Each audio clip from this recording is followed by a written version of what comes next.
하나님 아버지, 이 좋은 아침을 감사드립니다. 우리에게 기도할 수 있도록 기회를 주셨사오니 주님 말씀 따라서 기도의 자리로 나갑니다. 성령께서 우리를 인도하여 주옵소서. 예수님 이름으로 기도드립니다. 아멘. 찬송가 484장 하나님께 찬양드립니다. 내 맘에 주여 소망되소서. 주 없이 모든 일 헛되어라. 밤에나 낮에나 주님 생각, 잘 때나 깰 때 함께 하소서. 지혜의 주여 말씀으로서 언제나 내 안에 계십소서.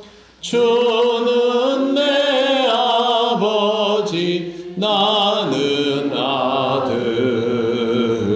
주 안에 내가 늘 함께하네.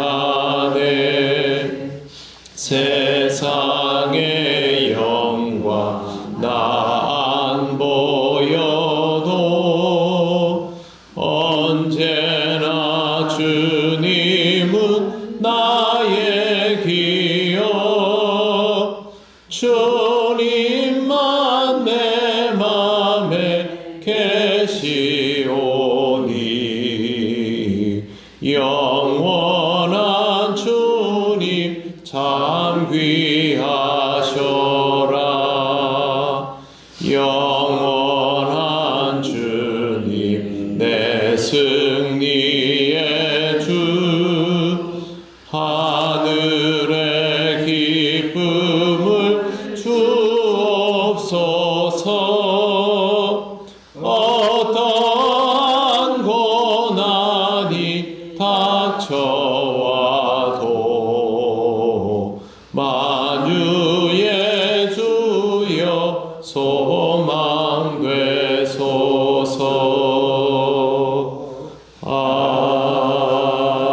아멘.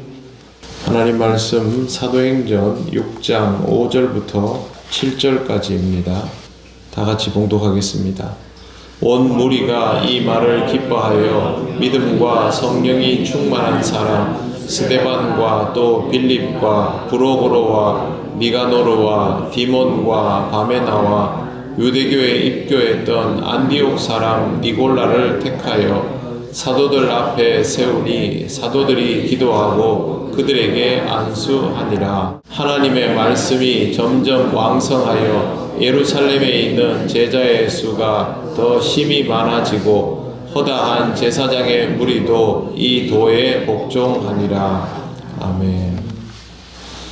네, 교회가 성장할 무렵에 사도들이 구제 사역을 감당하지 않고 사역에 대하여 새로운 일꾼을 세우겠다고 했을 때 성도들의 반응이 어떠했을까를 보면 5절 말씀에 있는 것처럼 온 무리가 이 말을 기뻐하여 믿음과 성령이 충만한 사람 스데반과 또 빌립과 브로고로와 니가노르와 디몬과 바메나와 유대교에 입교했던 안디옥 사람 니골라를 택하여 사도들이 앞에 세우니 사도들이 기도하고 그들에게 안수하니라. 아주 이 말을 기뻐하고 그대로 따랐다라고 기록이 되어 있습니다. 구체적으로 내용을 보면 첫 번째 7 집사는 사도들이 세운 것이 아니라 온 무리가 세운 것임을 알 수 있습니다. 이 당시의 교회는 성령의 강권적인 역사로 시작이 되었고 조직적인 체계가 없었기 때문에 사도들이 가지고 있는 영적인 권위가 절대적인 상황이었습니다. 그런데 이 7 집사를 세움에 있어서 사도들이 세우지 않았습니다. 조직도 제대로 이루어지지 않은 회중에게 권한이 부여되고 있는 것입니다. 지금부터 2000년 전에 특정할 수 없는 사람들이 신앙으로 모여서 공동체를 이루고 있을 때에 사실상 근간을 세워나가는 일에 지도자들이 주도하고 결정한 것이 아니라 지도자들이 의지만 표현하고 회중에 의해서 이것이 결정되었다는 것 자체가 매우 중요하고 놀라운 일입니다. 또한 본문에 택했다라는 단어가 나오는데요. 이 단어는 에클레고마이라고 합니다. 이것은 자발적으로 선택했다라는 뜻입니다. 지도자들이 누가 좋지 않느냐, 누구를 세워야 하지 않느냐라고 해서 그 뜻을 따르는 것이 아니라 성도들이 전적으로 자신의 판단에 의하여 사람을 선택하고 세웠다라는 뜻입니다.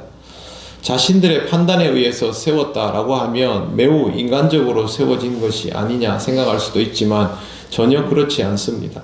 본문을 보시면 두 번째, 그들은 믿음과 성령이 충만한 사람을 세웠다라고 기록하고 있습니다. 사도들은 이미 성령과 지혜가 충만하여 칭찬받는 사람 7을 택하라고 말하지 않았습니까? 이 기준 안에서 자발적인 선택을 한 것입니다. 믿음과 성령이 충만한 사람인 것을 구별할 수 있는 방법이 무엇일까요? 그 방법은 본인들도 믿음과 성령 충만함을 사모하며 신앙생활을 하고 있어야만 가능합니다.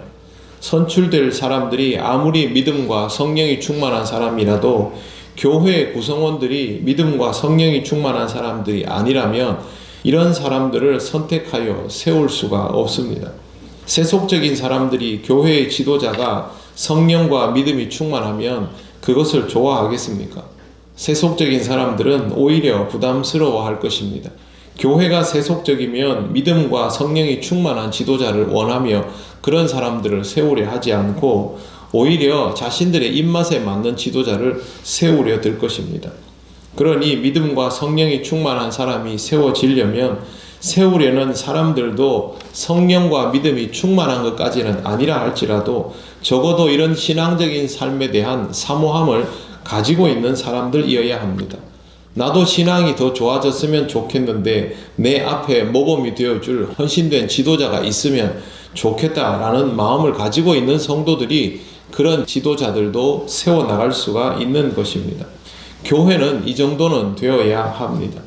결국 믿음과 성령이 충만한 교회여야 거기에 합당한 사람들도 세워나갈 수가 있습니다.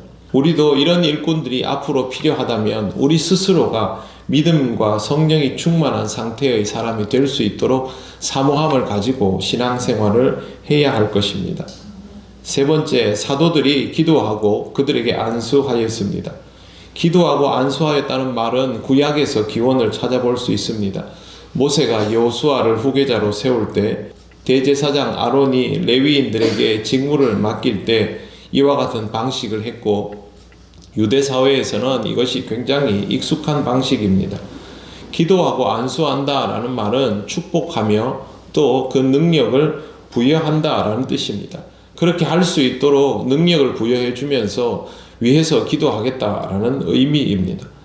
교회 공동체는 이와 같은 방식으로 조직화되었고 체계화되었고 사역도 점점 더 전문성을 띄어갑니다. 이 사람들만 세워진 것이 아니라 앞으로 교회 사역이 구체화되면서 필요한 영역에 필요한 집사들이 세워져 나가게 되었을 것입니다. 12사도는 제자들을 훈련시켜 사역의 최전선에 임명했고 그들을 위해서 기도해주고 그들과 같은 또 다른 이들을 지속적으로 배출해낼 때 이 교회가 성장할 수 있게 되는 것입니다. 안타깝게도 예루살렘 교회는 어느 순간부터 정체기에 들어가게 됩니다. 이러한 모든 과정들이 구체적으로 이루어지는 데 한계가 생겼기 때문입니다.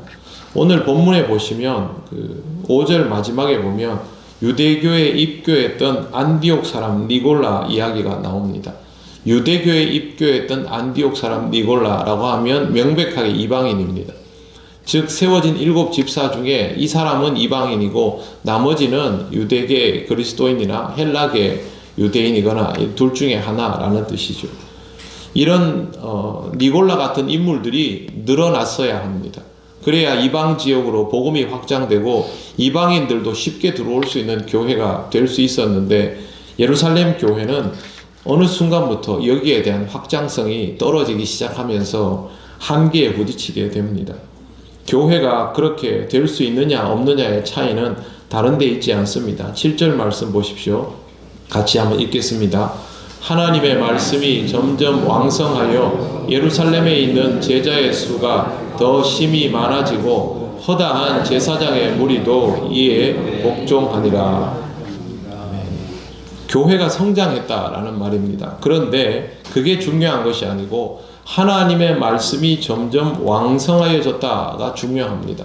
말씀이 왕성하여졌다라는 말은 식물이 자라듯 성장했다는 뜻인데 말씀이 무슨 성장을 하겠습니까?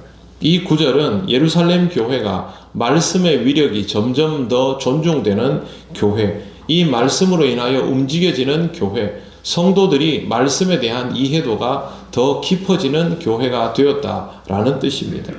사도들만 성경을 잘 아는 것이 아니라 모든 성도들이 성경에 대하여 능하여지고 익숙한 전문가가 되어 있다라는 뜻입니다. 교회는 그냥 성장하지 않습니다. 바로 이런 성경 공부의 과정을 통하여 성장하게 되어 있습니다. 우리나라 그리스도인들 중에 온누리 교회를 모르는 사람이 없습니다. 그런데 여러분, 그 유명인들 중에 간증을 하러 나와서 온누리 교인들이 간증을 할 때를 들어보면 항상 하는 얘기가 있습니다. 성경 공부를 통하여 내가 신앙을 구체적으로 가지게 되었고, 이 말을 꼭 합니다. 온누리 교회는 지금도 성경 공부가 굉장히 다양한 각도에서 이루어지고 있고, 그 공부는 성도들 스스로가 그룹으로 모여서 하기도 하고 또 좀 더 큰 그룹을 이루기도 하는데, 어쨌든 그 교회는 공부를 하지 않으면 신앙생활이 유지가 안 될 정도로 그렇게 과정들이 섬세하게 갖추어져 있습니다. 초대형 교회니까 이런 과정들을 구축할 수 있는 온갖 인력과 사역들이 다 배분되어 있는 것이 사실이지만, 교회가 작다고 해서 공부를 할 수 없는 것은 아닙니다.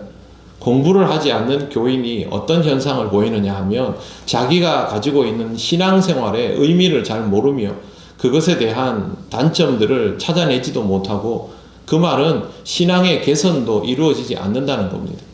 신앙이 성장해야 하는데 어떤 방식으로 성장할 수 있겠습니까? 신앙의 성장은 결국 하나님의 말씀에 대한 이해도로부터 성장하는 것입니다. 내 기도가 올바른 것인지, 내 봉사가 올바른 것인지, 직분자로서의 내 태도가 올바른 것인지, 교회에 대한 이해는 건강한 것인지, 내가 성경 말씀에 대한 이해를 얼마나 하고 있는지, 이런 모든 것들이 결국 성경을 통하여 높아지는 이해도가 있을 때에 신앙의 성장에 도움이 되는 것이죠. 그런데 안타깝게도 한국 교회는 오랜 역사와 뜨거운 열정과 엄청난 헌신 가운데에서도 이런 공부는 아주 취약한 상태로 100년을 지나왔습니다. 그 결과 지금의 한국 교회가 가지고 있는 모습들은 여전히 덩치는 크지만 안에 있는 모습들은 성숙하지 못한 부분들이 굉장히 많이 노출되고 있는 것이죠. 그동안 우리 교회는 이런 전철을 밟지 않기 위해서 나름대로 기도하고 함께 공부하면서 왔습니다. 그럼에도 불구하고 아직 우리의 공부는 턱없이 부족합니다. 앞으로도 저는 이 부분에는 끊임없이 집중해 나갈 것입니다. 저와 여러분이 공부하지 않으면 우리 교회의 성장은 없습니다. 공부하지 않고 이루어지는 성장은 하나님께서 기뻐하시는 모습의 성장이 될 수도 없습니다. 오늘 성경 말씀 마지막에 보시면 이렇게 되어 있습니다. 허다한 제사장의 무리도 이 도에 복종하니라. 제사장들이 어떤 사람들입니까? 얼마나 많이 공부한 사람들입니까? 일반 교인들이 가가지고 그 사람들에게 가서 복음을 전하고 그리스도의 도에 복종하게 만드는 일이 가능하겠습니까? 사도들을 알기를 우습게 하는 사람들인데, 그런데 이 사람들이 이 도에 복종하게 되었다는 말은 예루살렘 교회 성도들이 제사장들과의 만남에서 그리스도의 도를 가지고 그들을 가르쳐 내었다는 뜻이죠. 얼마나 많이 공부에 익숙해지고 훈련이 되었으면 이런 결과가 나오겠습니까? 우리는 신앙적인 공부에 더 집중해야 합니다. 우리에게 주어진 기회들을 잘 사용해서 내가 하나님의 말씀을 아는 것이 당연하고 그 말씀의 깊이를 더해감을 통해서 나도 성장하고 다른 사람들도 살릴 수 있는 그런 그리스도인들이 되어야 하는 것입니다. 하나님께서 우리에게 어떤 모습을 원하시는지를 잘 묵상해 보시고 신앙의 성장을 이루어가면서 더 건강한 교회를 이루어가는 우리들이 되어야 하겠습니다. 기도드리겠습니다. 하나님 감사합니다. 우리에게 주신 은혜와 이 기회를 따라서 정말 성경 말씀에 나와 있는 이 모습이 우리들의 모습이 될 때까지 신앙적인 정진을 이루어 가기를 원합니다. 하나님의 말씀을 배우고 익힘을 통하여 우리 신앙생활의 모든 내용들이 점점 더 성숙되도록 인도하여 주시옵소서. 하나님을 기쁘시게 하며 이 세상 사람들에게 주의 도를 알리며 그들이 하나님 앞에 복종되는 놀라운 역사를 우리가 보기를 원하오니 성령님 인도하여 주옵소서. 오늘도 주께서 우리를 이끌어 주심을 믿고 감사드리며 예수님 이름으로 기도드립니다. 아멘. 하늘에 계신 우리 아버지, 아버지의 이름을 거룩하게 하시며 아버지의 나라가 오게 하시며 아버지의 뜻이 하늘에서와 같이 땅에서도 이루어지게 하소서. 오늘 우리에게 일용할 양식을 주시고 우리가 우리에게 잘못한 사람을 용서하여 준 것 같이 우리 죄를 용서하여 주시고 우리를 시험에 빠지지 않게 하시고 악에서 구하소서. 나라와 권능과 영광이 영원히 아버지의 것입니다. 아멘.